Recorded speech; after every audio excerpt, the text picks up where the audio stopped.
Good evening, good evening, good evening everyone. एक बार सारे बच्चे मुझे बताओ, वॉइस वीडियो क्लियर है क्या? वॉइस एंड वीडियो क्लियर है क्या?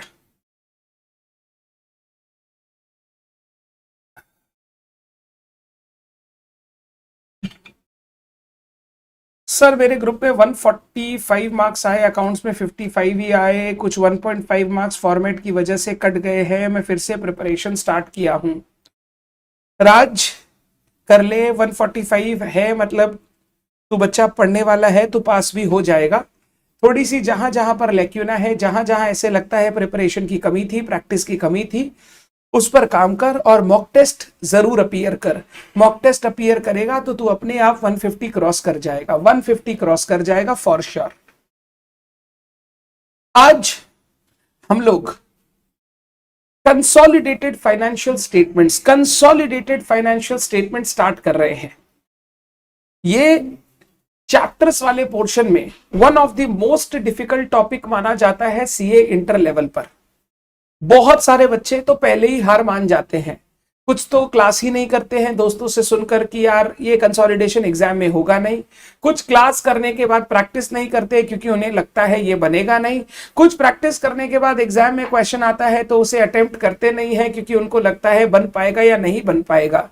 तो बहुत सारे बच्चे इस चैप्टर से हताश, निराश, दुखी रहते हैं और इस चैप्टर को एक छोड़ ही देते हैं। वो बोलते हैं कि नहीं होगा हमसे, नहीं कर पाएंगे हम लोग, तो क्यों हम प्रिपरेशन में टाइम इन्वेस्ट करें, क्यों हम प्रिपरेशन में टाइम वेस्ट करें, इससे बेटर है ना कि हम दूसरा चैप्टर पढ़ लें। बट मैं आपको सच्चाई रिवील करता हूं, कंसोलिडेटेड फाइनेंशियल स्टेटमेंट बिल्कुल एक टफ चैप्टर है। पढ़ाई करते समय, सीखते समय, जब हम लोग क्लास में बातें करते हैं तो बहुत सारे हम डिस्कशंस करते हैं। हाउएवर, अगर आप एग्जाम क्वेश्चंस निकाल कर देखो, कंसोलिडेशन के एग्जाम क्वेश्चंस अगर आप प्रैक्टिस करो तो आपको ये समझ में आएगा चैप्टर तो बहुत हार्ड है, बट इंस्टीट्यूट जब एग्जाम में क्वेश्चन देता है तो वो क्वेश्चन ऐसे होते हैं जिनको किया जा सकता है। तो अगर कोई बच्चा अकाउंट्स में एग्जाम्शन लाने की सोच रहा है, 70 प्लस लाने की सोच रहा है, आप कंसोलिडेशन को प्लीज छोड़कर मत जाइए। और उसी के लिए मैंने इस बार डिसाइड किया कि ये जो कंसोलिडेशन का चैप्टर है, मैं ये सब बच्चों के लिए लाइव फ्री यूट्यूब पर कंडक्ट करूंगा। वैसे ये एग्जाम ओरिएंटेड बैच की क्लास है, बट क्योंकि ये चैप्टर में बच्चों को प्रॉब्लम होती है, इसीलिए मैंने डिसाइड किया कि this will be free for everyone on YouTube. तो जो मेरे एग्जाम ओरिएंटेड के स्टूडेंट्स हैं वो भी अटेंड कर रहे हैं और जो नहीं है वो भी अटेंड कर सकते हैं। क्लियर छे? आइए हम लोग शुरू करते हैं कंसोलिडेटेड फाइनेंशियल स्टेटमेंट्स का चैप्टर। जो बच्चे ये क्लास यूट्यूब पर कर रहे हैं, जो रजिस्टर्ड स्टूडेंट्स नहीं है मेरे, उन बच्चों को जो नोट्स है, नोट्स वो वीडियो की डिस्क्रिप्शन में मिल जाएगा। आप वीडियो के डिस्क्रिप्शन में जाए, वहां से नोट्स आप डाउनलोड कर सकते हैं ताकि आपके पास सारे नोट्स रहे, क्वेश्चन रहे और आप मेरे साथ अच्छी तरीके से पार्टिसिपेट कर सके। सर एएस का मैराथन कब आएगा? नहीं आएगा प्रिंस, क्योंकि ऑलरेडी मेरा लास्ट टर्म ही, इमीडिएटली लास्ट टर्म में मैंने एएस के प्रैक्टिस सेशन सारे अपडेट किए हैं and they are fully applicable for May 26 and September 26। तो आप प्लीज उनको रेफर कर लीजिए एंड उनसे आपका काम हो जाएगा। आपको अलग से कुछ करने की जरूरत नहीं पड़ेगी अगर आप मेरे वो अकाउंटिंग स्टैंडर्ड के प्रैक्टिस सेशंस कर लेते हैं। तो इस टर्म May 26 में मैं लेकर आऊंगा मल्टीपल चॉइस क्वेश्चन। अप्रैल के सेकेंड हाफ में मैं मल्टीपल चॉइस क्वेश्चन आपके साथ डिस्कस करूंगा, जो कि हमारे एडवांस अकाउंट्स के लिए बहुत इंपॉर्टेंट रहेंगे क्योंकि 30 मार्क का एमसीक्यू आने वाला है। However, accounting standard marathon, chapters marathon मेरे सब अपडेटेड है, विथ लेटेस्ट क्वेश्चंस अपडेटेड है। अगर आप वो कर लेंगे तो आपको और कुछ करने की जरूरत नहीं पड़ेगी। आप अपना रिवीजन करें, प्रैक्टिस के लिए मेरे एएस के प्रैक्टिस सेशन और चैप्टर्स के मैराथन को रेफर करें। सर कितने क्लासेस यूट्यूब पर होंगे? बच्चा हर्ष, ये पूरे का पूरा चैप्टर यूट्यूब पर होगा। पूरे का पूरा चैप्टर 3 दिन लगेगा, 4 दिन लगेगा, जितना दिन लगेगा, ये पूरे का पूरा चैप्टर मैं यूट्यूब पर लाइव करूंगा। ये पूरे का पूरा चैप्टर की क्लासेस आप यूट्यूब पर कर सकते हो। क्लियर है? चलिए अब कंसोलिडेटेड फाइनेंशियल स्टेटमेंट्स, क्योंकि अब हम एग्जाम ओरिएंटेड वे से पढ़ने वाले हैं तो मैं बहुत छोटी छोटी चीजें, बेसिक चीजें पर बातें नहीं करूंगा। मैं सीधा स्टार्ट करूंगा जो मेरे लिए एग्जाम व्यू पॉइंट से इंपॉर्टेंट है। आप जानते हो ना कि अगर किसी कंपनी का सब्सिडरी, अगर किसी कंपनी का कोई सब्सिडरी है, एसोसिएट है या जॉइंट वेंचर है, अगर किसी कंपनी का कोई सब्सिडरी है, एसोसिएट है या जॉइंट वेंचर है, जॉइंट वेंचर, सब्सिडरी, एसोसिएट या जॉइंट वेंचर है, तो उस कंपनी को अपने स्टैंड अलोन फाइनेंशियल स्टेटमेंट के साथ साथ कंसोलिडेटेड फाइनेंशियल स्टेटमेंट भी बनाने पड़ेंगे, जहां पर उसकी सब्सिडरी, एसोसिएट्स और जॉइंट वेंचर्स को मिलाकर हम एक कंसोलिडेटेड फाइनेंशियल स्टेटमेंट बनाएंगे, so that we can provide information to stakeholder कि पूरे धंधे में जो पैसा लगा है उसका फाइनल रिजल्ट क्या रहा, तो जब किसी कंपनी का कोई सब्सिडरी होगा या कोई एसोसिएट होगा या कोई जॉइंट वेंचर होगा, तो उस कंपनी को अपने स्टैंड अलोन फाइनेंशियल स्टेटमेंट के साथ कंसोलिडेटेड फाइनेंशियल स्टेटमेंट भी बनाने पड़ेंगे। सर, कंसोलिडेटेड फाइनेंशियल स्टेटमेंट किसको बोलते हैं? कंसोलिडेटेड फाइनेंशियल स्टेटमेंट्स होता है financial statements of a group as a single entity, financial statements of a group as a single entity, holding company, subsidiary company, investor company, associate company, venturer, joint venture, ये लोग एक group माने जाते हैं। ये ऐसे तो दो अलग अलग सेपरेट एंटिटीज है, सेपरेट लीगल एंटिटीज है, बट मिलाकर इनको हम लोग ग्रुप बोलते हैं, क्योंकि ये लोग मिलकर धंधा करते हैं। एक कंपनी दूसरे कंपनी को कंट्रोल करती है, या एक कंपनी दूसरे कंपनी पर सिग्निफिकेंट इन्फ्लुएंस एक्सरसाइज करती है, या एक कंपनी दूसरे कंपनी को जॉइंटली कंट्रोल करती है किसी दूसरी पार्टी के साथ। जब ऐसा होता है तो हम लोग उन कंपनीज को, उन ग्रुप ऑफ कंपनीज को हम लोग ग्रुप बोलते हैं। और जब आप पूरे ग्रुप का एक सिंगल फाइनेंशियल स्टेटमेंट बनाकर देते हो तो उसे हम लोग बोलते हैं consolidated financial statement, subsidiary company ऐसी कंपनी होती है जिसमें हमारा कंट्रोल होता है। कंट्रोल का मतलब होता है मेरे पास पावर है टू डायरेक्ट दी कंपनी,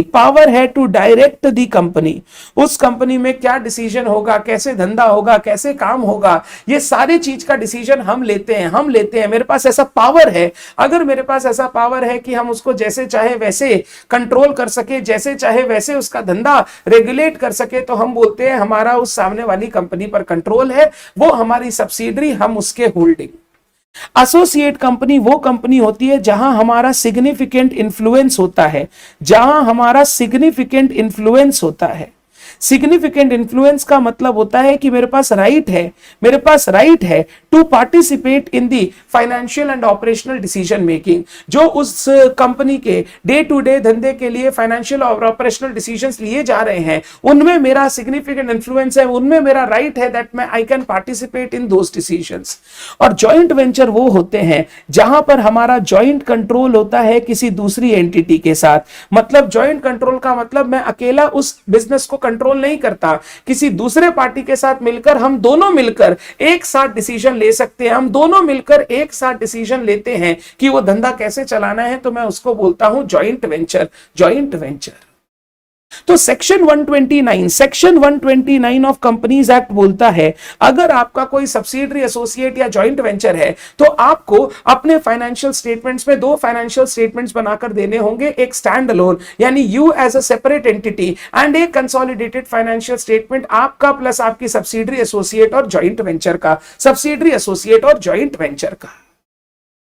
अब सेक्शन 129 ने बोला तो है कि आपको बनाकर देना है। क्वेश्चन अराइजेस, सर हम ये कंसोलिडेटेड फाइनेंशियल स्टेटमेंट्स बनाएंगे कैसे?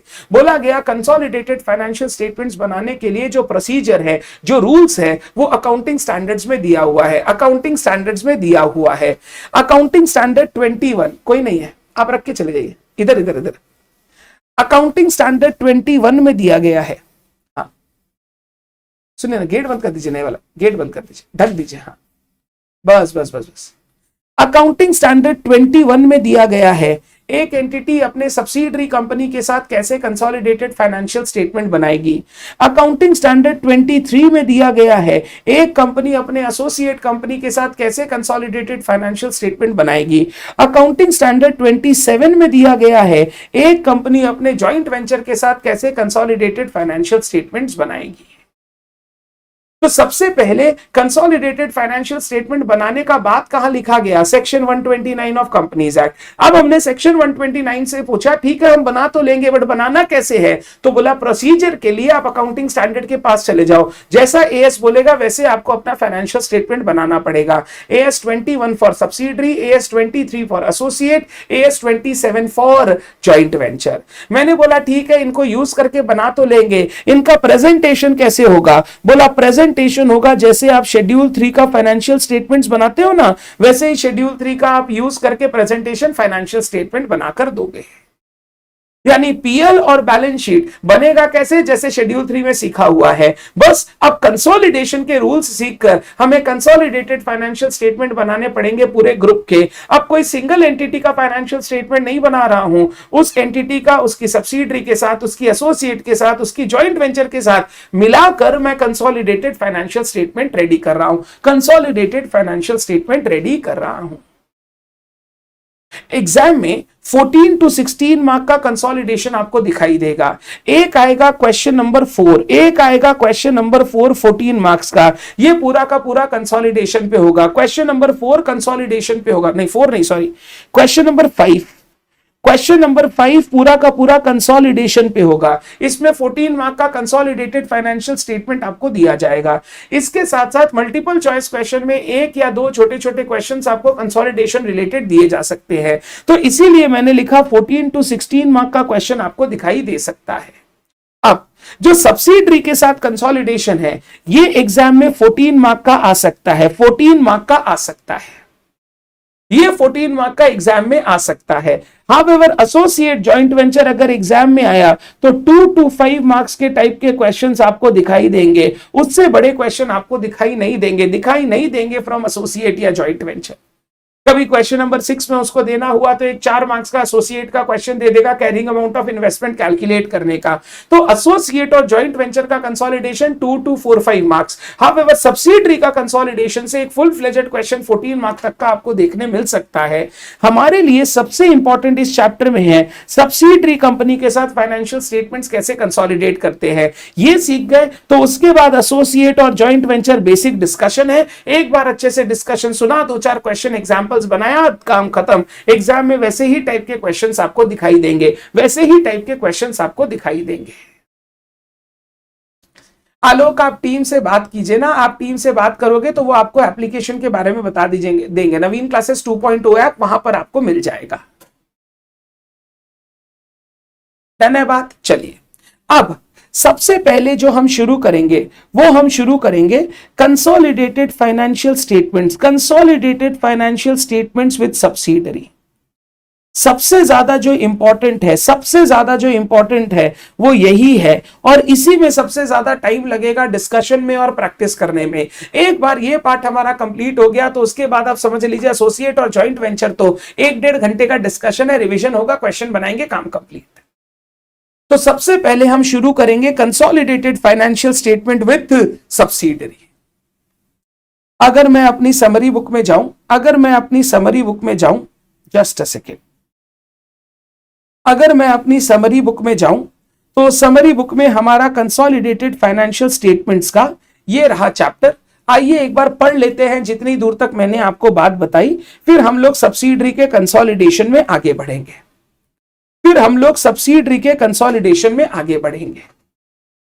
क्या बोला गया? Concept of group companies. Many a times A company expands by keeping intact its separate corporate identity. अपना corporate identity वैसा का वैसा, बट कंपनी एक्सपैंड करती है। कैसे? सब्सिडरी कंपनी बना के, एसोसिएट कंपनी बना के, जॉइंट वेंचर्स करके। In this situation a company gains control over other companies. This control is exercised by one company over the other either by purchasing specified number of shares or by exercising control over the board of directors. या तो हमने shares खरीदे हैं कुछ numbers, या फिर हमने board पर कंट्रोल वगैरह एक्सरसाइज कर रखा है, तो इससे हमारे पास कंट्रोल आता है सामने वाली कंपनी का. The companies connected in these ways are known as group of companies. Constitution of group.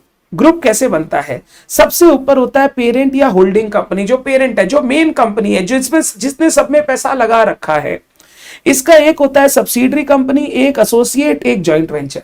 जिस कंपनी में आपका कंट्रोल है वो हो गया सब्सिडरी कंपनी. जिस कंपनी में आपका सिग्निफिकेंट इन्फ्लुएंस है वो हो गया एसोसिएट कंपनी. जिस कंपनी में आपका जॉइंट कंट्रोल है वो हो गया जॉइंट वेंचर. सब्सिडरी कंपनी में कंट्रोल कैसे आ सकता है? One company holds more than 50% equity shares of other company. मेरे पास 50% से ज्यादा इक्विटी शेयर वो सामने वाला कंपनी का होता है तो हम बोलते हैं वो हमारी सब्सिडरी कंपनी है. अगर मेरे पास 20% या उससे ज्यादा का इक्विटी शेयर्स है तो हम बोलते हैं वो हमारी एसोसिएट कंपनी है. और मेरे पास अगर किसी एंटिटी का जॉइंट कंट्रोल होता है, जॉइंट कंट्रोल, तो हम लोग उसको बोलते हैं जॉइंट वेंचर. जब मैं उसमें जाऊंगा तब मैं different types of joint venture आपके साथ डिस्कस करूंगा. सब्सिडरी के लिए अकाउंटिंग स्टैंडर्ड 21, एसोसिएट के लिए अकाउंटिंग स्टैंडर्ड 23 और जॉइंट वेंचर के लिए अकाउंटिंग स्टैंडर्ड 27, जो हमने बात किया था 21, 23 एंड 27. फिर consolidated financial statements. Consolidated financial statements means financial statements of a group as a single entity. Group को पूरा एक सिंगल एंटिटी मानिए और उनका कंसोलिडेटेड फाइनेंशियल स्टेटमेंट बनाइए. इसको हम लोग बोलते हैं consolidated financial statement. Group refers to a cluster of companies which includes a parent or holding company and all its subsidiary, associate and joint venture. एक होगा parent और उसके नीचे subsidiary, associates और joint venture. Consolidated financial statements are prepared to provide information to the users of financial statement regarding financial position of the group as a whole. और most important reason क्यों consolidation करते हैं, ताकि हम stake holder को information दे सके कि entity किस तरीके से फाइनेंशियल पोजीशन और फाइनेंशियल परफॉर्मेंस एंटिटी का रहा. इसके लिए हम कंसोलिडेटेड फाइनेंशियल स्टेटमेंट बनाते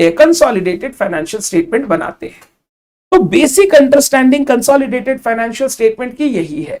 आगे, the consolidated financial statement are prepared by parent company. So the holding company will prepare two sets of financial statements. एक हो गया consolidated financial statements of the group, एक हो गया stand alone financial statements of his own. अपना खुद का stand alone financial statement and group का consolidated financial statement.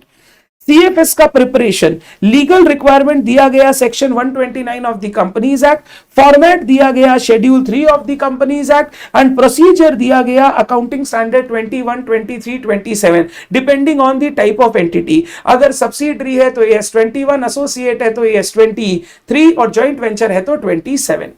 For preparation of consolidated financial statements, we will need, हमको चाहिएगा the standalone financial statements of holding company, subsidiaries, associate and joint venture. जब भी consolidation करने बैठोगे, consolidation करने के लिए आपके पास क्या होना चाहिए? Stand alone financial statement. किसका? होल्डिंग का, सब्सिडरी का, या इन्वेस्टर का, एसोसिएट का, या फिर जॉइंट वेंचरर का और जॉइंट वेंचर का. जब आपके पास उनके स्टैंड अलोन फाइनेंशियल स्टेटमेंट्स होंगे तभी आप उन पे कंसोलिडेशन के प्रोसीजर अप्लाई करके कंसोलिडेटेड फाइनेंशियल स्टेटमेंट बना पाओगे. जब भी आपको क्वेश्चन दिया जाएगा आपको यही दिया जाएगा. से for example consolidated balance sheet बनाने का क्वेश्चन है तो आपको stand alone balance sheet of holding दे देगा, stand alone balance sheet of subsidiary, associate, JV दे देगा, बोलेगा कंसोलिडेशन करो. अगर आपको पीएल बनाना है तो stand alone PL of holding दे देगा, stand alone PL of subsidiary, associate, JV दे देगा और बोलेगा कंसोलिडेटेड पीएल बनाओ. तो इस तरीके से कंसोलिडेशन करने के लिए हमको इन कंपनीज का स्टैंड अलोन फाइनेंशियल स्टेटमेंट का दरकार पड़ेगा. ये बेसिक डिस्कशन, कंसोलिडेशन क्यों करते हैं, कंसोलिडेशन क्या होता है, कहां क्या बोला हुआ है, वो एक बेसिक डिस्कशन कंसोलिडेशन का कर लिया जाता है. अब आपको ये सब कुछ लर्न नहीं करना है, एक बेसिक अंडरस्टैंडिंग. पूरी बात में आपको याद क्या रखना है? 3 अकाउंटिंग स्टैंडर्ड. एएस 21 जहां पे कंसोलिडेशन का प्रोसीजर विद सब्सिडरी दिया हुआ है, एएस 23 जहां कंसोलिडेशन का प्रोसीजर विद एसोसिएट दिया हुआ है, एएस 27 जहां कंसोलिडेशन का प्रोसीजर विद जॉइंट वेंचर दिया हुआ है. अगर ये 3 एएस के नाम याद, 3 एएस के नंबर्स याद है, then it's more than enough. आपको अलग से और कुछ करने का जरूरत नहीं है. डन है क्या बात? अब सबसे पहले मैंने आपको बोला मैं आपके साथ चालू करूंगा consolidated financial statements with subsidiary, consolidated financial statement with subsidiary. अब कंसोलिडेशन करना कैसे है वो कहां बताया गया, वो बताया गया है AS 21 में, और AS 21 का नाम है कंसोलिडेटेड फाइनेंशियल स्टेटमेंट्स, नाम ही है उसका कंसोलिडेटेड फाइनेंशियल स्टेटमेंट। तो अगर आपको अपनी सब्सिडरी कंपनी के साथ कंसोलिडेटेड फाइनेंशियल स्टेटमेंट बनाना है तो आपको जाना पड़ेगा AS 21 में, और AS 21 में जो रूल्स दिया गया है उनको फॉलो करके हम कंसोलिडेटेड फाइनेंशियल स्टेटमेंट्स बनाएंगे। पता है AS 21 क्या बोलता है? अब मैं एक एक करके डिस्कशन चालू कर रहा हूं, अब प्रैक्टिकल बातें चालू हो रही है, ध्यान से सुनना। अब प्रैक्टिकल बातें चालू हो रही है। बोला जब भी एक पेरेंट कंपनी होल्डिंग कंपनी अपने सब्सिडरी के साथ कंसोलिडेटेड फाइनेंशियल स्टेटमेंट बनाएगी, उसको यूज करना होगा फुल कंसोलिडेशन मेथड। जब भी एक होल्डिंग कंपनी अपने सब्सिडरी के साथ कंसोलिडेटेड फाइनेंशियल स्टेटमेंट बनाएगी, उसे यूज करना पड़ेगा full consolidation method. Full consolidation means 100% consolidation, 100% consolidation. तो जब भी आप होल्डिंग कंपनी सब्सिडरी कंपनी का स्टैंड अलोन फाइनेंशियल स्टेटमेंट्स को कंबाइन करके कंसोलिडेटेड फाइनेंशियल स्टेटमेंट बनाना चाहते हो, you will have to use full consolidation method. अब ये फुल कंसोलिडेशन मेथड क्या बोलता है? फुल कंसोलिडेशन मेथड बेसिक यही बात बोलता है, irrespective of your shareholding in subsidiary, जब आप कंसोलिडेटेड फाइनेंशियल स्टेटमेंट बनाओगे अपनी सब्सिडरी के साथ, आपको सारे items of financial statement, stand alone financial statements को लाइन बाय लाइन ऐड करके कंसोलिडेशन करना है, लाइन बाय लाइन ऐड करके कंसोलिडेशन करना है। मैंने पूछा लाइन बाय लाइन ऐड करके मतलब? बोला मान लीजिए होल्डिंग कंपनी का रेवेन्यू फ्रॉम ऑपरेशन 100 रुपया, सब्सिडरी कंपनी का रेवेन्यू फ्रॉम ऑपरेशन 50 रुपया, आप बोलोगे टोटल कंसोलिडेटेड फाइनेंशियल स्टेटमेंट में revenue from operation 150। Holding company में other income 80 rupees, subsidiary company में other income 40 rupees, total consolidated other income 120 rupees. Holding company का purchase का खर्चा 50 रुपया, सब्सिडरी कंपनी का परचेज का खर्चा 20 रुपया, तो टोटल परचेज का खर्चा कंसोलिडेटेड फाइनेंशियल स्टेटमेंट में 70 रुपया, 70 rupees. Line by line addition. अगर आप बैलेंस शीट बना रहे हो, होल्डिंग कंपनी का पीपी 500, सब्सिडरी कंपनी का पीपी 200, तो टोटल पीपी 700। होल्डिंग कंपनी का डेटर 50 रुपया, सब्सिडरी कंपनी का डेटर 20 रुपया, टोटल डेटर 70 रुपया। बोला आप जब भी कंसोलिडेशन करोगे होल्डिंग और सब्सिडरी के स्टैंड अलोन फाइनेंशियल स्टेटमेंट का, आप फुल कंसोलिडेशन मेथड यूज करोगे, लाइन बाय लाइन एडिशन करके आपको कंसोलिडेटेड फाइनेंशियल स्टेटमेंट बनाना है, लाइन बाय लाइन एडिशन करके कंसोलिडेटेड फाइनेंशियल स्टेटमेंट बनाना है। और मजे की बात क्या बोल रहा है लाइन बाय लाइन एडिशन के साथ? बोला irrespective of your share holding, irrespective of your shareholding, बोला अगर आपके पास 55% है तो भी यही करना है, 65% है तो भी ये करना है, 85% है तो भी यही करना है, 100% है तो भी यही करना है। There is no exception. जितना भी आपके पास परसेंटेज शेयर होल्डिंग हो, अगर आप होल्डिंग हो वो सब्सिडरी है, तो आपको हमेशा फुल कंसोलिडेशन मेथड या लाइन बाय लाइन एडिशन करके कंसोलिडेशन करना पड़ेगा।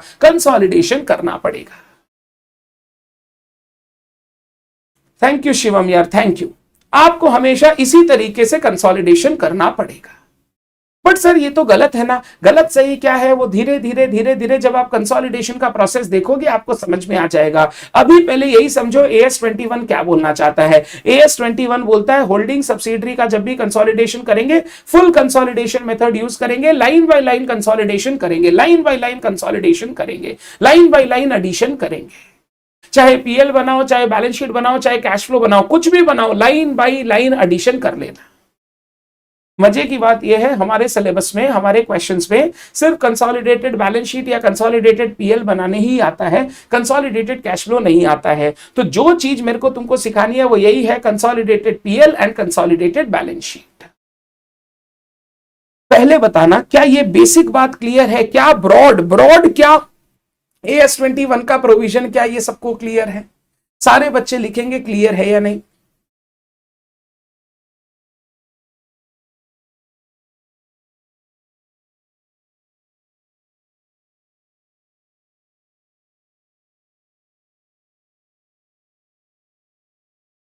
सारे बच्चे लिखेंगे, क्लियर है या नहीं? ये ब्रॉड अंडरस्टैंडिंग है, broad understanding. Line by line addition, full consolidation, हम हमेशा इसी प्रिंसिपल से होल्डिंग और सब्सिडरी के फाइनेंशियल स्टेटमेंट्स, होल्डिंग और सब्सिडरी कंपनी के फाइनेंशियल स्टेटमेंट्स को कंसोलिडेट करेंगे, हमेशा इसी प्रिंसिपल से, डेविएट नहीं करना है, हमेशा यही प्रिंसिपल यूज करना है। क्लियर है सर? अब मेरी बात सुनना, सबसे पहले मैं आपको सिखाऊंगा, सबसे पहले जो मुझे लगता है इंपॉर्टेंट है फॉर मई एंड सितंबर 26, दोनों में से एक टर्म में ये पूछा जाएगा, क्या? Consolidated statement of profit and loss, consolidated statement of profit and loss. पहले हम लोग ये करेंगे, क्यों? छोटू सा है, बेसिक बेसिक बातें हैं, अगर ये समझ में आ जाएगा तो फिर हम लोग मेन में चलेंगे पीएल के अंदर। पहले ये छोटू सा बात है वो कर लेते हैं, फिर हम लोग पीएल हो जाएगा, फिर बैलेंस शीट में जाएंगे। Consolidated statement of profit and loss, सुनना क्या बोला AS 21, क्या बोला? बोला जब भी आप कंसोलिडेटेड पीएल बनाओगे, आपके पास स्टैंड अलोन पीएल होगा, stand alone PL of holding and subsidiary. आपके पास स्टैंड अलोन पीएल होगा होल्डिंग सब्सिडरी का, उससे आप कंसोलिडेटेड पीएल बनाओगे, कंसोलिडेटेड पीएल बनाओगे। मैं बोला हाँ बिल्कुल ठीक है, मेरे पास स्टैंड अलोन पीएल है, मैं उससे कंसोलिडेटेड पीएल बनाना चाहता हूं। बोला ठीक है। बोला देखिए क्या करना है। बोला सबसे पहला काम, सबसे फर्स्ट काम, line by line addition, line by line addition. Holding company का इनकम प्लस सब्सिडरी कंपनी का इनकम, ग्रुप का इनकम, होल्डिंग कंपनी का खर्चा, सब्सिडरी कंपनी का खर्चा, ग्रुप का खर्चा, तो टोटल प्रॉफिट आ जाएगा, बात खत्म हो जाएगा। तो इनकम में लाइन बाय लाइन एडिशन, दोनों का एक एक करके ऐड करते जाएंगे, revenue from operation, other income, खर्चा सारा ऐड करते जाएंगे। और इनकम में भी लाइन बाय लाइन एडिशन, खर्चे में भी लाइन बाय लाइन एडिशन, तो मेरा इनकम माइनस एक्सपेंस करने से प्रॉफिट निकल के आ जाएगा, प्रॉफिट निकल के आ जाएगा। नंबर 1। नंबर 2, अगर होल्डिंग और सब्सिडरी के बीच में ड्यूरिंग द ईयर कुछ इंट्रा ग्रुप ट्रांजैक्शन हुए हैं, इंट्रा ग्रुप ट्रांजैक्शन, आपको ये इंट्रा ग्रुप ट्रांजैक्शंस एलिमिनेट करने पड़ेंगे, एलिमिनेट करने पड़ेंगे fully. Line by line addition मेरा बेसिक रूल है, इसके साथ बोला कुछ एडजस्टमेंट करने पड़ेंगे। पहला एडजस्टमेंट, अगर ड्यूरिंग द पीरियड कोई इंट्रा ग्रुप ट्रांजैक्शन हुआ है, यानी होल्डिंग और सब्सिडरी के बीच में आपस में ट्रांजैक्शन हुआ है, जिसको एक ने इनकम बोल के रिकॉर्ड किया, दूसरे ने खर्चा बोल के रिकॉर्ड किया, आप ये इंट्रा ग्रुप ट्रांजैक्शन एलिमिनेट करोगे पीएल बनाते समय, कंसोलिडेटेड पीएल बनाते समय फुल्ली। इनकम से भी हटा देना, खर्चे से भी हटा देना। Say for example holding company sold goods to subsidiary company, holding company sold goods to subsidiary company, holding ने सब्सिडरी को माल बेचा, तो होल्डिंग कंपनी अपने बुक्स में उसको सेल्स बोल के रिकॉर्ड किया होगा, सेल्स इनकम बोल के। सब्सिडरी कंपनी अपने बुक्स में उसको परचेज बोल के रिकॉर्ड किया होगा, खर्चा बोल के रिकॉर्ड किया होगा। जब आप रेवेन्यू फ्रॉम ऑपरेशन या sales line by line add करेंगे, तो ये जो सेल हुआ है ड्यूरिंग द ईयर होल्डिंग ने सब्सिडरी को किया है, ये पूरा सेल आप हटा दीजिएगा, पूरा सेल हटा दीजिएगा। जब आप परचेज को लाइन बाय लाइन ऐड करेंगे होल्डिंग सब्सिडरी का, पूरा ये वाला परचेज हटा दीजिएगा जो आपस में हुआ है होल्डिंग और सब्सिडरी में, जो ग्रुप के अंदर हुआ है वो आप पूरा का पूरा एलिमिनेट कर दीजिएगा, पूरा का पूरा एलिमिनेट कर दीजिएगा। Say for example, H Limited paid rent to S Limited. H Limited paid rent to S Limited. Paid rent to S Limited. तो H Limited एक रेंट एक्सपेंस रिकॉर्ड किया होगा, S Limited एक रेंट इनकम रिकॉर्ड किया होगा, rent income record किया होगा। जब आप rental income line by line add करेंगे, तो ये वाला जो रेंट है जो होल्डिंग सब्सिडरी को दे रहा है, ये इनकम से हटा दीजिएगा। जब आप खर्चा लाइन बाय लाइन ऐड करेंगे एक्सपेंस में, ये वाला जो रेंट एक्सपेंस होल्डिंग ने सब्सिडरी को पे किया है, ये भी हटा दीजिएगा। यानी जो भी आपस में ट्रांजैक्शन हुआ है, वो जो इनकम एक्सपेंस में हमने रिकॉर्ड किया है, हम उसको इनकम से भी हटा देंगे, एक्सपेंस से भी हटा देंगे। मानो H Limited received dividend from S Limited, H Limited shares hold करता है S का, तो एस ने अगर डिविडेंड दिया होगा तो एच लिमिटेड ने डिविडेंड रिसीव किया होगा। ये डिविडेंड रिसीव्ड उसने अपने इनकम में दिखाया होगा। इनकम जब आप लाइन बाय लाइन ऐड करेंगे इनकम को, ये जो डिविडेंड रिसीव्ड इंट्रा ग्रुप का है, ग्रुप का आपस का है, इसको एलिमिनेट कर दीजिएगा। अब क्या होता है, डिविडेंड जो वो पे कर रहा है एस लिमिटेड, डिविडेंड पेड हम लोग कभी भी पीएल में नहीं दिखाते, वो अलग से आता है रिजर्व सरप्लस में, एप्रोप्रिएशन में। क्योंकि डिविडेंड पेड पीएल में नहीं आता तो उसको हटाना पॉसिबल नहीं है, बट डिविडेंड रिसीव्ड पीएल में आता है तो हम डिविडेंड रिसीव्ड को एलिमिनेट कर देंगे। तो जो भी पीएल में इनकम एक्सपेंसेस है related to the intra group transaction, वो मुझे इनकम एक्सपेंसेस एलिमिनेट करने पड़ेंगे। और तीसरा काम, लास्ट काम, थर्ड काम, अगर कोई अनरियलाइज्ड प्रॉफिट है इन स्टॉक, उसको भी एलिमिनेट कर दीजिएगा जब आप पीएल बनाए। मान लीजिए होल्डिंग ने सब्सिडरी को गुड सेल किया था ड्यूरिंग द पीरियड, या फिर सब्सिडरी ने होल्डिंग को गुड सेल किया था ड्यूरिंग द पीरियड। माल बेचते समय एक कंपनी ने दूसरे कंपनी के ऊपर प्रॉफिट जोड़ के माल बेचा था।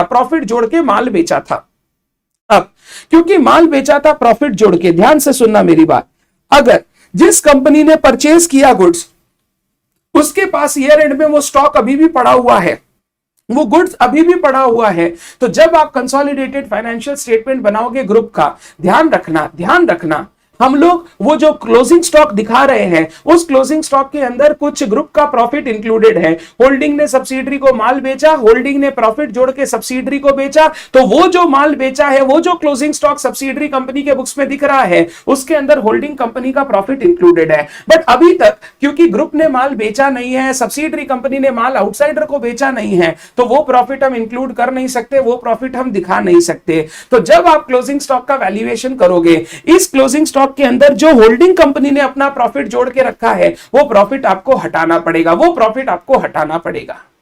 या फिर मान लो सब्सिडरी ने होल्डिंग को बेचा और होल्डिंग के पास वो गुड्स ईयर एंड पे पड़ा हुआ है, तो ग्रुप के अंदर ग्रुप के ही गुड्स पड़े हुए हैं, बट प्रॉफिट जोड़ के, सब्सिडरी ने माल बेचा था तब प्रॉफिट जोड़ा था, बट क्योंकि अभी तक गुड्स बिका नहीं है, तो अभी तक अल्टीमेटली ग्रुप को प्रॉफिट रियलाइज हुआ नहीं है। तो ये जो सब्सिडरी कंपनी ने अनरियलाइज प्रॉफिट जोड़ा है, ये आपको अनरियलाइज प्रॉफिट हटाना पड़ेगा, ये आपको प्रॉफिट एलिमिनेट करना पड़ेगा। तो अगर ग्रुप में आपस में कोई परचेज सेल का ट्रांजैक्शन हुआ था, जहां एक कंपनी ने दूसरे कंपनी को माल बेचा था प्रॉफिट पर, और वो माल अभी भी ग्रुप में ही पड़ा हुआ है, तो आपको उस क्लोजिंग स्टॉक के अंदर से ये प्रॉफिट एलिमिनेट करना पड़ेगा, ये अनरियलाइज्ड प्रॉफिट हटाना पड़ेगा।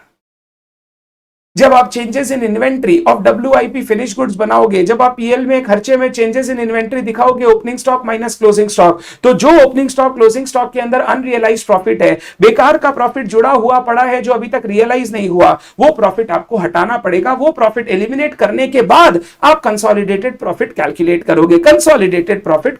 करोगे। तो टोटल मुझे 3 काम करना है जब भी मैं पीएल बनाऊंगा। पहला बोला लाइन बाय लाइन एडिशन करना है सारे आइटम्स का, दूसरा बोला इंट्रा ग्रुप ट्रांजैक्शंस को हटाना है आपको पीएल से, और तीसरा बोला कोई अनरियलाइज्ड प्रॉफिट स्टॉक में है तो उसको भी एलिमिनेट करना है।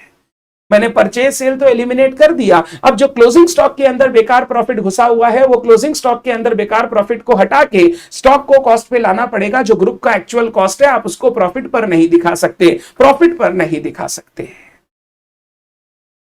शिलेश पारीदा पूछ रही है, सर आप एलिमिनेट क्यों कर रहे हैं? वेरी गुड, ये तो तब पता चलता है ना जब आप क्लास में पढ़ाई करोगे, रिवीजन के टाइम ये सब पता करोगे तो बहुत टाइम लग जाएगा, एंड उस टाइम का कोई फायदा नहीं होगा, क्योंकि आपके बेसिक्स क्लियर नहीं है तो आगे जाकर आपको बहुत दिक्कत होगी। ये एलिमिनेशन हम सिर्फ इसलिए करते हैं क्योंकि अगर होल्डिंग ने सब्सिडरी को माल बेचा, सब्सिडरी ने होल्डिंग को माल बेचा, तो जब आप ग्रुप का फाइनेंशियल स्टेटमेंट्स बनाओगे, ये इंट्रा ग्रुप ट्रांजैक्शन कुछ नहीं कर रहे हैं, आपके इनकम्स और एक्सपेंसेस को ओवरस्टेट कर रहे हैं। ए ने बी को माल बेचा, से फॉर एग्जाम्पल पापा ने बेटे को माल बेचा, तो अगर हम फैमिली की सेल्स देख रहे हैं, फैमिली की इनकम देख रहे हैं, तो ये पापा द्वारा तुम्हारा बेटा को बेचा गया माल बेकार है। ये आप अपने अंदर कितना भी माल बेचो खरीदो, वो ग्रुप का सेल्स या परचेज में नहीं आना चाहिए, क्योंकि वो सिर्फ आपकी सेल्स और परचेज को ओवरस्टेट करेगा। उससे आप कोई इनकम तो कमा नहीं पाओगे, क्योंकि आप आपस में ही ट्रांजैक्शन कर रहे हो। माल तो तब बिका हुआ माना जाएगा जब होल्डिंग किसी बाहर वाले कस्टमर को बेचे, सब्सिडरी किसी बाहर वाले कस्टमर को बेचे, ताकि इनकम और एक्सपेंसेस ओवरस्टेट ना हो। इसीलिए जो हमारे आपस के ट्रांजैक्शन होते हैं उनको हम एलिमिनेट कर देते हैं जब हम कंसोलिडेटेड फाइनेंशियल स्टेटमेंट बनाते हैं। अगर आपने ब्रांच पढ़ा होगा, ब्रांच, तो जब भी हम लोग कंपनी का फाइनल अकाउंट्स बनाते थे, जो ब्रांच के बुक्स में गुड्स रिसीव फ्रॉम एचओ है, जो एचओ के बुक्स में गुड्स सेंड टू ब्रांच है, एचओ के लिए गुड्स सेंड टू ब्रांच एक सेल्स जैसा है, ब्रांच के लिए गुड्स रिसीव फ्रॉम एचओ एक परचेज जैसा है। हम लोग जब कंपनी का ट्रेडिंग पीएल बनाएंगे तो उसको एलिमिनेट कर देंगे, क्योंकि आपस में जो आपने माल लेन देन किया ये एक्चुअल में कंपनी के लिए सेल्स नहीं है। आपस में आप कितना भी खेलिए उससे कोई फर्क नहीं पड़ता। माल बेचा हुआ तो तब माना जाएगा जब आप आउटसाइडर को, कस्टमर को गुड्स सेल करें, ताकि मेरा इनकम और एक्सपेंसेस ओवरस्टेट ना हो पीएल में। इसीलिए हम लोगों को उसको हटाना पड़ता है, एलिमिनेट करना पड़ता है। ये मेरा कंसोलिडेटेड पीएल बनाने का रूल है, कंसोलिडेटेड पीएल बनाने का रूल है। तो देख क्या बोला गया, क्या बोला गया। मैं पहले कंसोलिडेटेड पीएल में चलूंगा आपके लिए। अगर आप कंसोलिडेटेड पीएल में चलोगे मेरे साथ, मैं आपको पेज नंबर बताता हूं। पेज नंबर है 63। कंसोलिडेटेड पीएल में चलोगे, rules for consolidated statement of profit and loss. तो बोला गया सबसे पहला line by line addition. While preparing consolidated PL of the group, the standalone PL of holding and all its subsidiaries shall be added on a line by line basis। आप holding और subsidiary का जो PL है उनको line by line basis पर add करते चले जाइए। Elimination of intra group transaction, ये लाइन बाय लाइन ऐड करते समय अगर कोई इंट्रा ग्रुप ट्रांजैक्शन है PL के अंदर होल्डिंग एंड सब्सिडरी का, उसको आप एलिमिनेट कर दीजिए, पूरा पूरा एलिमिनेट कर दीजिए। While preparing consolidated PL from both income and expenses, consolidated PL बनाते समय ये जो आपस में ट्रांजैक्शन हुए होल्डिंग एंड सब्सिडरी के, उनको दोनों साइड से हटा दीजिए। इनकम से भी हटा दीजिए, खर्चे से भी हटा दीजिए। आपको इनकम और एक्सपेंसेस को ओवरस्टेट करने की जरूरत नहीं है।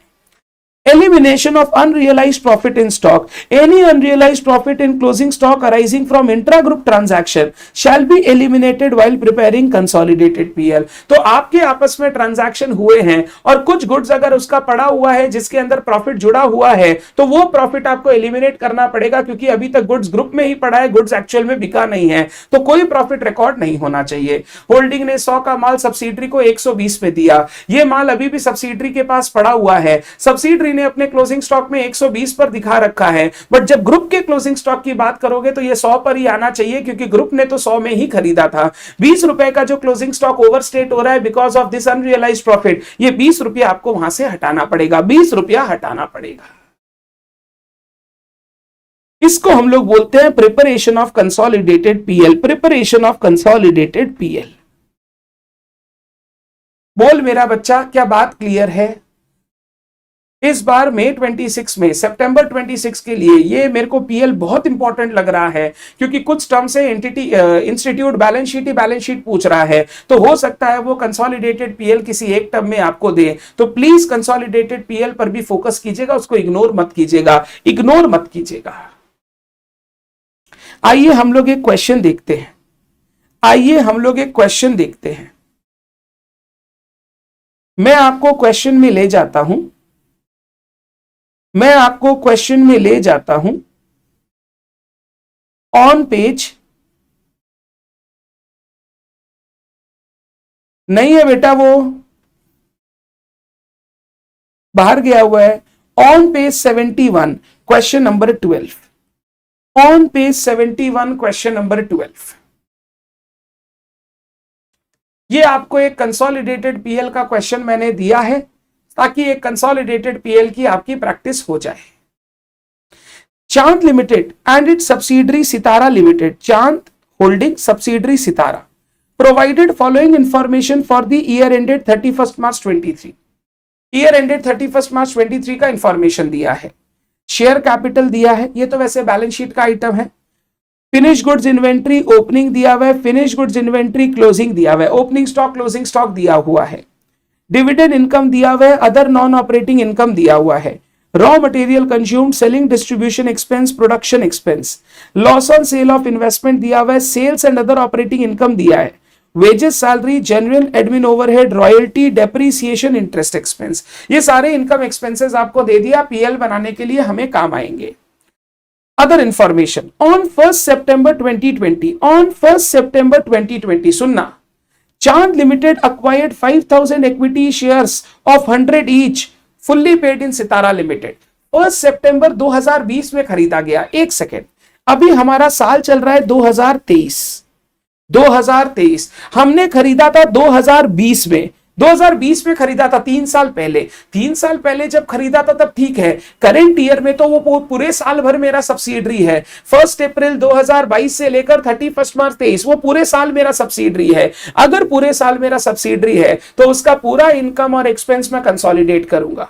सर मान लो हम लोग ये 1 सितंबर 2022 को अक्वायर किए होते, इसी साल अक्वायर किए होते, तो क्या? अगर मैं 1 सितंबर 2022 को अक्वायर करता तो हम लोग जानते हैं हम सब्सिडरी का जब प्रॉफिट कंसोलिडेट करते हैं तो सिर्फ पोस्ट एक्विजिशन प्रॉफिट कंसोलिडेट करते हैं। क्योंकि पोस्ट एक्विजिशन प्रॉफिट कंसोलिडेट करते हैं इसीलिए जब पीएल में हम उसके इनकम एक्सपेंस लेते तो हम सिर्फ पोस्ट एक्विजिशन पीरियड का लेते, यानी 1 सितंबर 2022 से 31 मार्च 2023, उससे पहले का इनकम एक्सपेंस हम इग्नोर कर देते। मुझे सिर्फ पोस्ट एक्विजिशन पीरियड से, जिस दिन से मैंने खरीदा है उसके बाद जो सब्सिडरी का इनकम एक्सपेंस कमाई हुआ है उसमें हमारा क्या हिस्सा है, उसमें ग्रुप का क्या हिस्सा है। मेरे आने से पहले सब्सिडरी का इनकम एक्सपेंसेस कमाई वो अलग हो गया, मेरे आने के बाद जो भी सब्सिडरी ने कमाया है वो मेरे रहते रहते कमाया है, वो मैं कंसोलिडेटेड फाइनेंशियल स्टेटमेंट में कंसोलिडेट करके दिखाऊंगा। बट यहां वो प्रॉब्लम नहीं आएगी क्योंकि हमने शेयर्स खरीद रखा है 1 सितंबर 2020, 3 साल पहले, अभी चल रहा है 31 मार्च 23, तो इस साल पूरे साल 1 अप्रैल 22 से लेके 31 मार्च 23 पूरे साल मेरे पास कंपनी का शेयर था, तो पूरे साल का इनकम एक्सपेंसेस मैं कंसोलिडेट करूंगा। मैंने 5,000 शेयर्स खरीदा था 100 रुपया वाला। सुनना, उस कंपनी में देखेगा तो कैपिटल है 6 लाख, 100 रुपया वाला शेयर यानी 6,000 शेयर, उसके 6,000 शेयर में 5,000 शेयर मेरे पास है।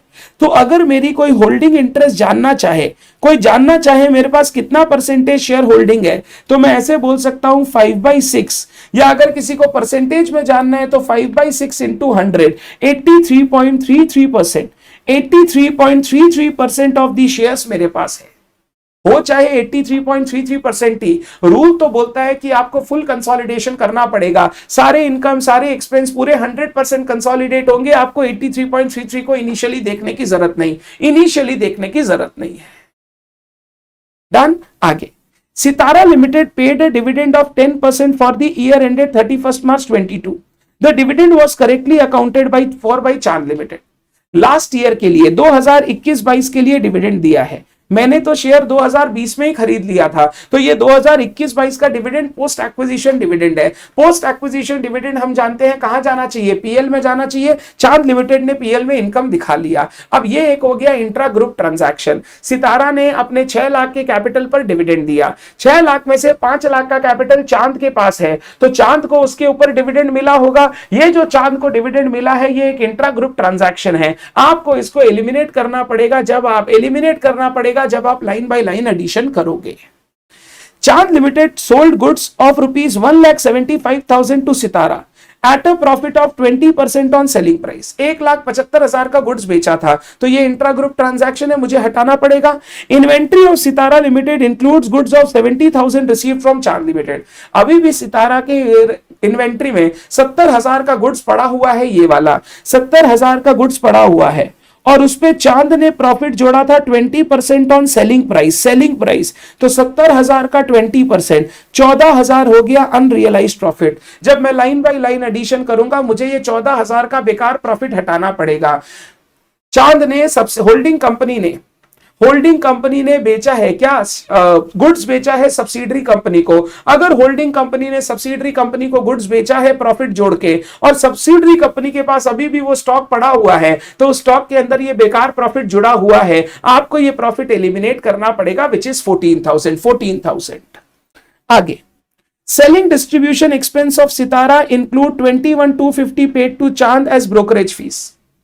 ये सेलिंग डिस्ट्रीब्यूशन एक्सपेंस के अंदर 21,250 इंक्लूडेड है जो उसने चांद को पे किया है। Intra group general admin expense of Chand include 28,000 paid to Sitara as consultancy fees.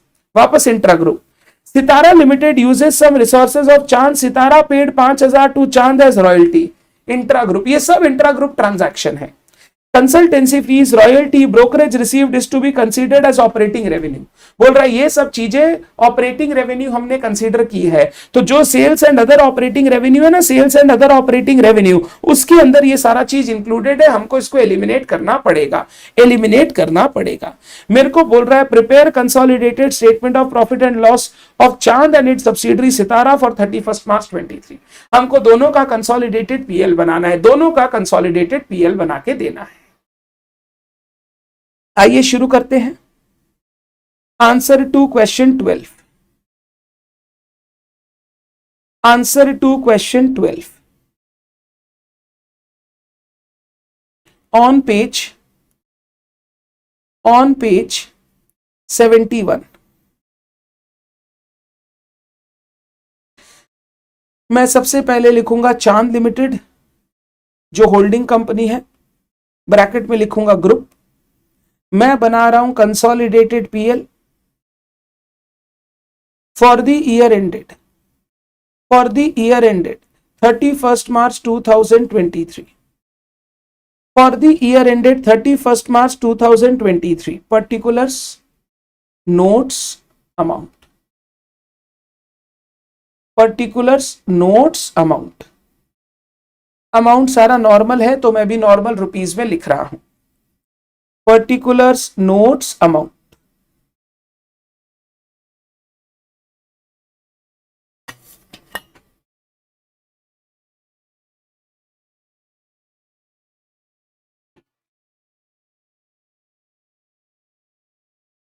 अब मैं ये पेज छोड़ दूंगा और नेक्स्ट पेज में चलूंगा नोट्स बनाने। नोट्स टू अकाउंट्स इजी रहेगा। एच लिमिटेड, सॉरी एच नहीं, चांद लिमिटेड, सितारा लिमिटेड, एडजस्टमेंट्स, टोटल। चांद, सितारा, एडजस्टमेंट, टोटल। सबसे पहले आता है रेवेन्यू फ्रॉम ऑपरेशन। पीएल में सबसे पहला आइटम आता है रेवेन्यू फ्रॉम ऑपरेशन। यहां रेवेन्यू फ्रॉम ऑपरेशन के लिए मेरे पास है sales and other operating income. Sales and other operating income, sales and other operating income खाली एक ही है रेवेन्यू फ्रॉम ऑपरेशन में। ये हो गया 3325, 19,07,500। 3325, 19,07,500।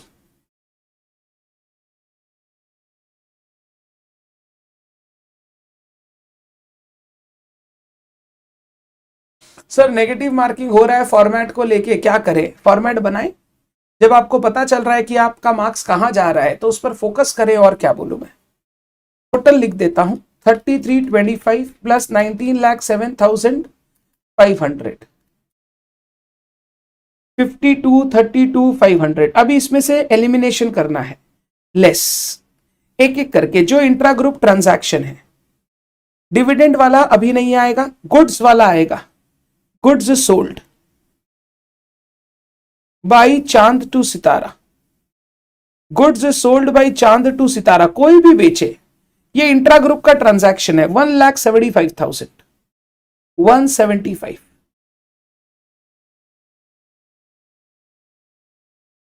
फिर उसके बाद ब्रोकरेज, ब्रोकरेज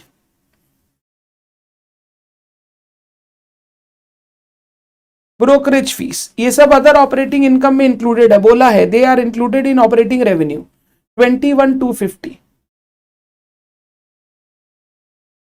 फिर कंसल्टेंसी, कंसल्टेंसी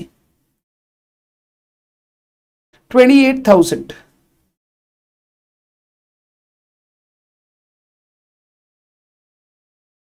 फिर उसके बाद रॉयल्टी 5,000।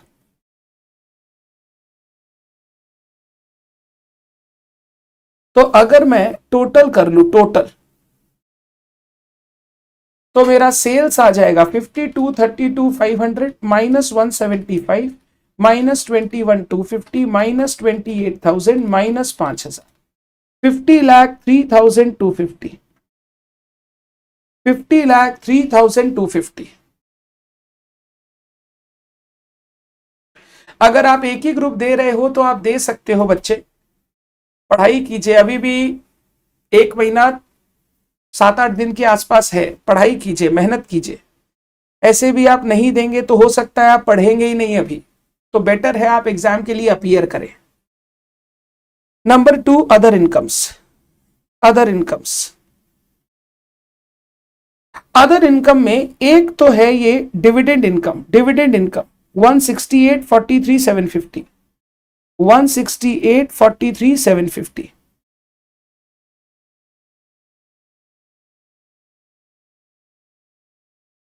इसमें इंट्रा ग्रुप है, इंट्रा ग्रुप।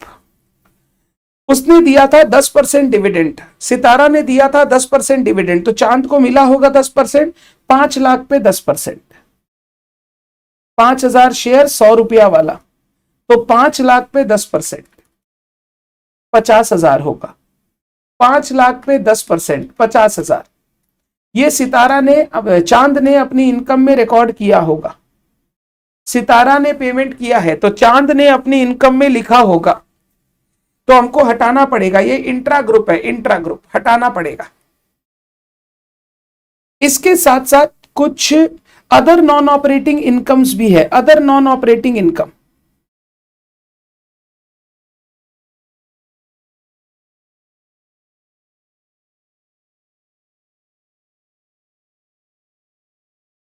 प्रैक्टिस कीजिए बच्चे, अगर आपको सब आता है बट आप क्वेश्चन बना रहे हैं तो बन नहीं रहा है, मतलब this is only lack of written practice. आप सिर्फ देख देख के गए हैं, आपने बनाने की कोशिश नहीं की है, तब ये प्रॉब्लम होती है कि एग्जाम में जा रहे हैं कुछ बन नहीं रहा है। ये हो गया।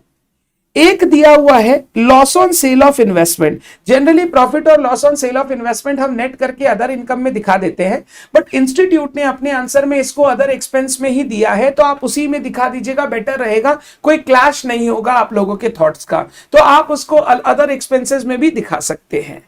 डन, ये हो गया। तो 161,750 प्लस 45,500, 207,250, 207,250, ये revenue from operation other income. अब नीचे सबसे पहले आता है cost of material consumed. Raw material consumed दिया हुआ है, कॉस्ट ऑफ मटेरियल कंज्यूम्ड, इसमें आ जाता है रॉ मटेरियल कंज्यूम्ड। अब रॉ मटेरियल कंज्यूम्ड, परचेजेस अलग से नहीं दिया हुआ है, रॉ मटेरियल कंज्यूम्ड ही दिया हुआ है, तो परचेजेस ऑफ रॉ मटेरियल इसके अंदर इंक्लूडेड है। 1393 प्लस 472,500, 1393 प्लस 472,500। अब इसमें से एक इंट्रा ग्रुप ट्रांजैक्शन था जो सितारा, चांद ने सितारा को बेचा था, हमने इनकम से हटा दिया, अब खर्चे से भी हटाओ। परचेज ऑफ रॉ मटेरियल इसके अंदर ही, अलग से कोई परचेज ऑफ फिनिश गुड्स नहीं है, तो परचेज रॉ मटेरियल के अंदर ही इंक्लूडेड है। अगर वो रॉ मटेरियल के अंदर इंक्लूडेड है तो मैं इधर से ही हटा दूंगा। 1393 प्लस 472,500 माइनस 175, 1690,500, 1690,500, ये रॉ मटेरियल कंज्यूम्ड। इससे हमने इंट्रा ग्रुप परचेज हटा दिया। Number 4, changes in inventory of finish goods, opening stock minus closing stock, opening stock minus closing stock, 420 और 3,01,000, 420 और 3,01,000, 7,21,000, 721। और इधर क्लोजिंग स्टॉक 857,500, 376,250, 857,500, 376,250। इसके अंदर बोल रहा है क्लोजिंग स्टॉक इंक्लूड करता है, इन्वेंट्री इंक्लूड करता है 14,000 का अनरियलाइज्ड प्रॉफिट। तो अनरियलाइज्ड प्रॉफिट 14,000, 14,000 का अनरियलाइज्ड प्रॉफिट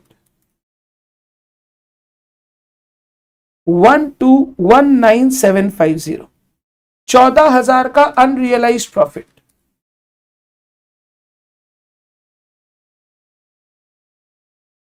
$14,000 का अनरियलाइज्ड प्रॉफिट।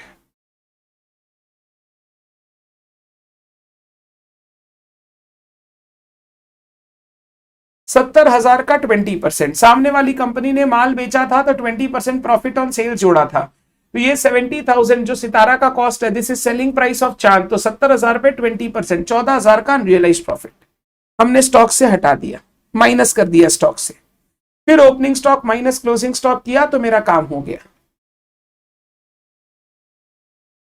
इसके बाद number 5, CPC, employee benefit cost, employee benefit expenses.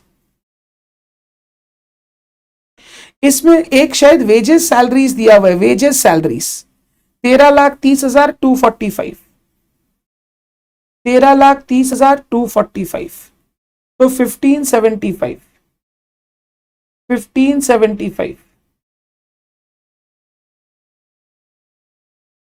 Finance cost, EFDO, CPC EFDO, interest expense 17,500, 5,250, interest expense 17,500, 5,250,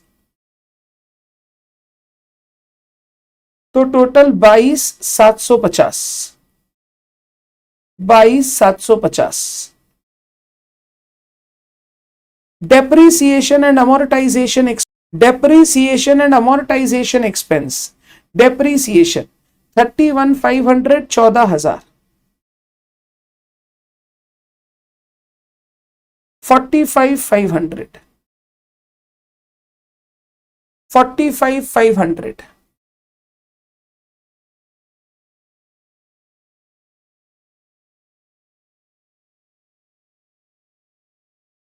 $45,500। Internet थोड़ा फ्लक्चुएट कर रहा है,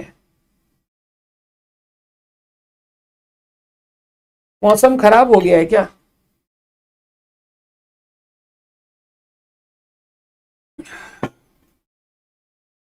इंटरनेट फ्लक्चुएट कर रहा है, लगता है मौसम खराब हुआ है बोल के।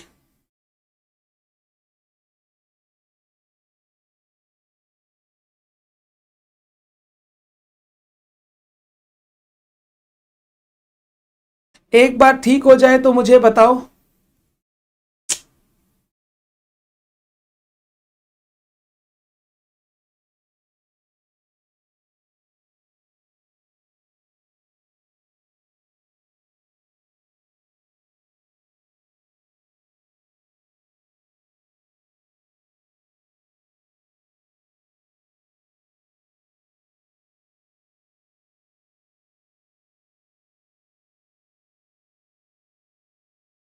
अब देखो तो ठीक है क्या? मैं रुक गया इतना देर, मैंने कुछ नहीं लिखा है। अब देखो तो ठीक है क्या?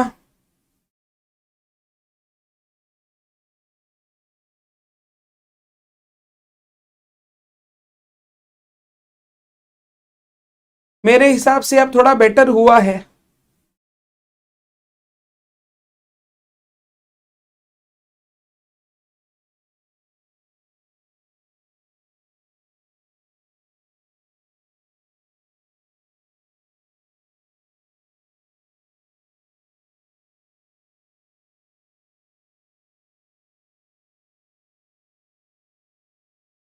बहुत बारिश हो रहा है सर। क्या बारिश हो रहा है? जस्ट अ सेकेंड, 2 मिनट रुको। हाँ, घर पे एक्चुअली कोई नहीं है, just need to see everything is fine और नॉट। आप तब तक ये कॉपी करो ना और पीएल बनाओ ना, पीएल बनाओ।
हमारे यहाँ कोई बारिश नहीं हो रहा है भाई।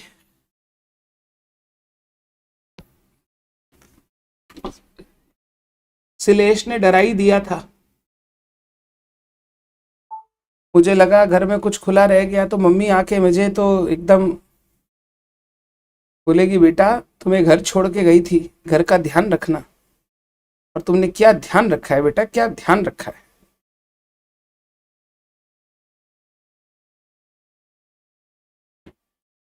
ठीक है, आ जाओ, स्टार्ट करता हूं, आगे चलता हूं। EFDO, O for other expenses. CPC EFDO, अब ये जो है ना CPC EFDO, ये कंसोलिडेशन में नहीं सीखा है, ये आपने शेड्यूल 3 में ऑलरेडी सीख रखा है। आपको उतना एग्जीक्यूशन आना चाहिए कि भाई हाँ, मेरे को जो शेड्यूल 3 में मैंने सीखा है वो कंसोलिडेशन करते समय मैं यूज कर लूंगा। अदर एक्सपेंसेस, अदर एक्सपेंसेस में selling and distribution expenses, selling and distribution expenses 332,500, 157,500, 332,500, 157,500। इसमें कुछ सेलिंग डिस्ट्रीब्यूशन के अंदर कुछ इंट्रा ग्रुप था, 21,250। 332,500, 157,500 माइनस 21,250, 468,750। नेक्स्ट, फिर सेलिंग डिस्ट्रीब्यूशन के बाद प्रोडक्शन एक्सपेंसेस 315 और 140, 315 और 140, 315 प्लस 140, 455। इसके बाद loss on sale of investment, loss on investments 26,250। Next, general admin expenses, general admin expenses 280 and 122,500। इसमें जनरल एडमिन के अंदर 28,000 का कंसल्टेंसी फीस भी है, इंट्रा ग्रुप।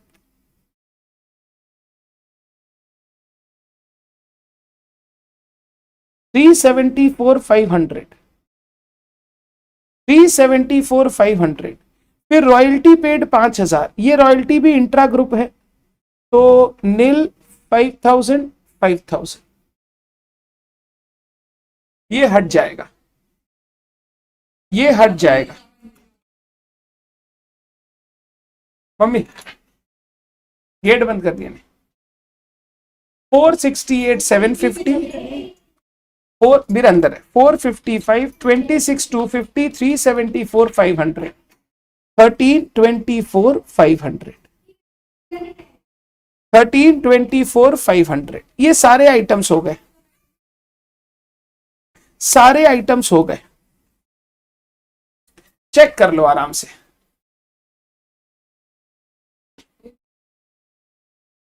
चेक कर लो।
सर थोड़ा नोट 3 बता दीजिए, 3 दिखा दीजिए, ये लीजिए नोट 3।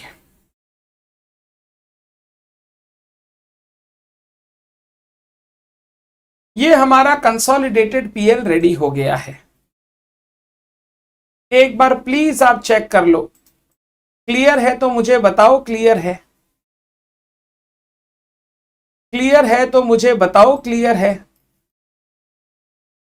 तब मैं पीएल बनाने पर चलूं।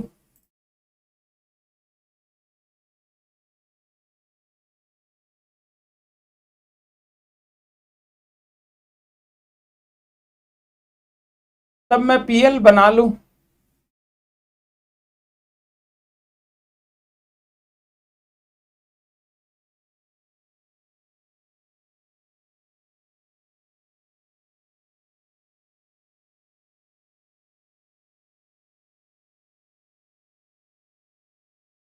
चलो सर बनाते हैं, आ जाओ।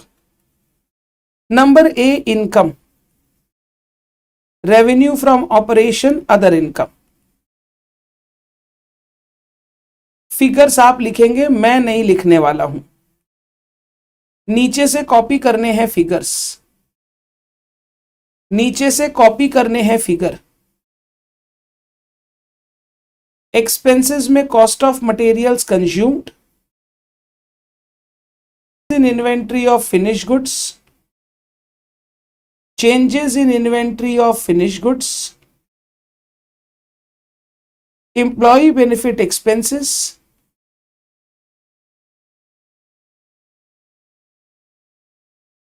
finance cost, depreciation and amortization,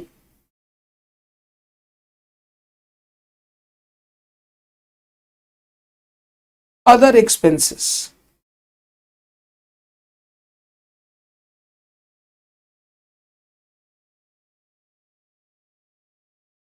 और इनकम माइनस एक्सपेंस करूंगा तो आ जाएगा प्रॉफिट बिफोर और आफ्टर टैक्स। या कोई टैक्स का अलग से खर्चा है नहीं, profit before after tax. Please आप ये रेडी करो, सब लोग पीएल रेडी करो। सर इंटरनेट थोड़ा सा लैग कर रहा है बच्चे, अब वो मेरे कंट्रोल में नहीं है। हमारे कंट्रोल में है कि मैं आपको पढ़ाऊं, तो प्लीज आप थोड़ा सा, अब तो खाली कॉपी पेस्ट करना है, तो वो खुद से भी कर सकते हैं।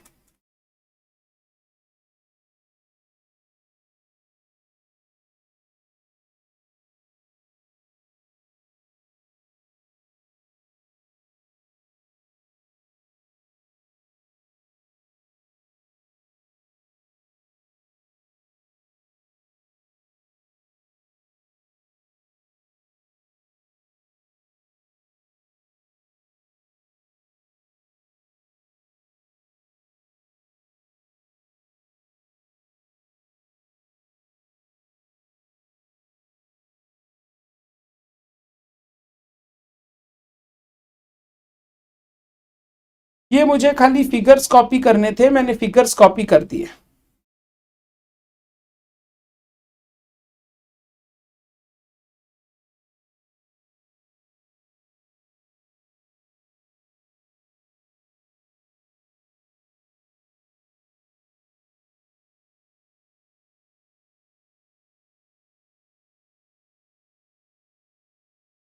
प्लीज आप एक बार चेक कर लो, प्लीज आप एक बार चेक कर लो। खाली पीएल बनाना था, स्ट्रीम नहीं भी चल रहा है तो कोई फर्क नहीं पड़ रहा है, आपको सिर्फ पीएल बनाना था। आप प्लीज चेक कर लो। Himanshu, not before April mid, not before April mid मतलब मेरा अभी मई में ही पॉसिबल होगा, जब आप लोग का एग्जाम से 1 महीना पहले होगा, तब मैं सीएमए के लिए वापस कंटेंट शुरू करूंगा।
सर ये प्रॉफिट में माइनॉरिटी का भी शेयर होगा ना? पूरे प्रॉफिट में नहीं, सिर्फ सब्सिडरी के प्रॉफिट में माइनॉरिटी का शेयर होगा।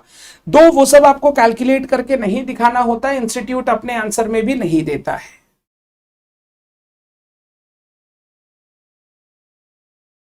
एक बार इतना दूर चेक कर लो।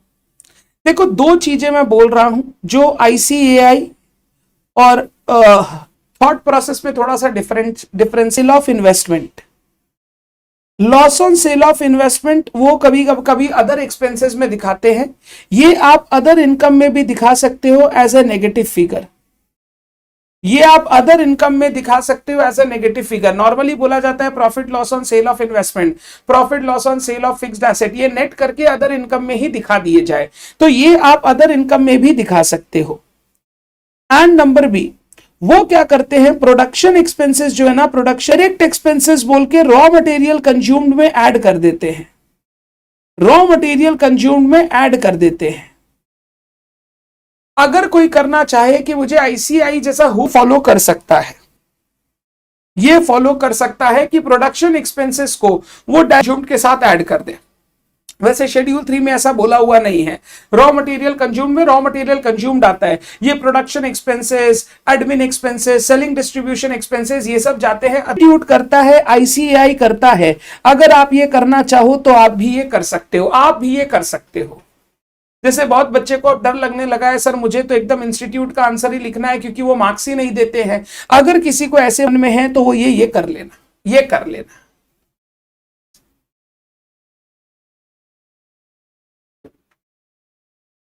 आराम से चेक कर लो।